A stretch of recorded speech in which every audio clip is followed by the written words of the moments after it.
les grands médias parlent d'Haïti, ils n'expliquent pas les causes de cette violence. Donc c'est ça le vrai problème. On est ici dans une rencontre de mouvements sociaux de Haïti et de ALBA Movimientos, qui est une organisation de beaucoup de mouvements sociaux d'Amérique latine. Et on a eu ce matin une présentation de ce livre par les auteurs qui nous ont présenté le livre. Et chaque participant a reçu un exemplaire. Donc on est venu ici du Brésil, d'Argentine, Venezuela, je crois, 3 pays, pour apprendre plus sur Haïti et pour comprendre le contexte actuel, ce qui se passe, pour savoir pas seulement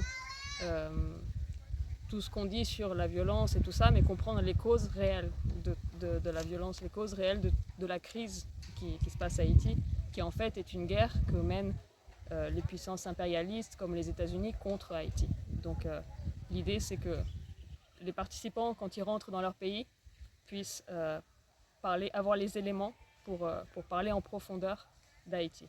Après, dans mon cas particulier, moi je vais rester ici pour 2 ans, intégrer la brigade des Salines, qui est la brigade du MST, Mouvement des Sans-Terre, des paysans sans-terre, et de ALBA, pour contribuer aussi avec les mouvements sociaux d'Haïti. Donc je pense que pour moi ça va être très important. Je n'ai pas encore commencé à le lire, mais ça va être très important de lire ce livre pour comprendre aussi le contexte de tout ce que je vais faire dans les 2 prochaines années. La question de l'impérialisme, justement, et de toute la partie de l'isolement d'Haïti sur la scène internationale. Moi, je travaille avec la communication aussi, avec documentaire, cinéma, journalisme, et donc c'est particulièrement intéressant cette partie pour moi, du fait qu'il y a beaucoup de mensonges dits sur Haïti, qu'on raconte seulement certaines choses et pas d'autres, et comment tout ça fait partie en fait d'une stratégie impérialiste contre Haïti, en fait, un peu d'une vengeance aussi par rapport à la révolution haïtienne, et donc c'est important pour nous de comprendre ces mécanismes pour pouvoir justement avoir un autre discours, un autre récit, et pouvoir dire la vérité sur Haïti. D'abord, merci aussi aux Haïtiens pour me recevoir. On a été très très bien reçus jusqu'à maintenant, et je pense que ça continuera comme ça. Et surtout qu'Haïti est un très beau pays.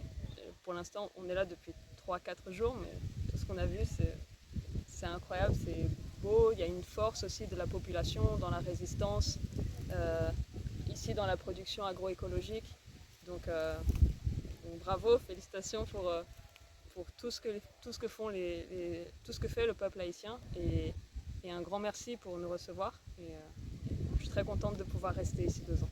Tout ce qu'on entend sur Haïti depuis l'extérieur, c'est la violence. En gros, c'est la situation de Port-au-Prince, qui est sûrement vraie en partie, mais encore une fois, quand les grands médias parlent d'Haïti, ils n'expliquent pas les causes de cette violence. Donc c'est ça le vrai problème. Mais surtout, dans les médias, on ne parle pas du tout de cette réalité d'ici, des campagnes, de cette partie de la région nord d'Haïti, qui est très calme, où il y a une vraie qualité de vie. Les grands médias ne parlent jamais de la population, ils ne donnent jamais le point de vue réel des gens qui sont ici. Donc évidemment, c'est complètement différent de ce qu'on peut voir en fait, et de ce que j'avais entendu avant.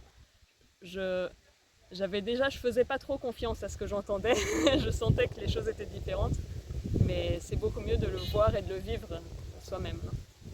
Et bravo pour cette résistance, transmettre toute mon admiration au peuple haïtien, et ma volonté de contribuer de la manière, je ne sais pas comment je vais pouvoir contribuer, mais j'espère pouvoir contribuer à cette lutte du peuple haïtien qui a vraiment toute mon admiration.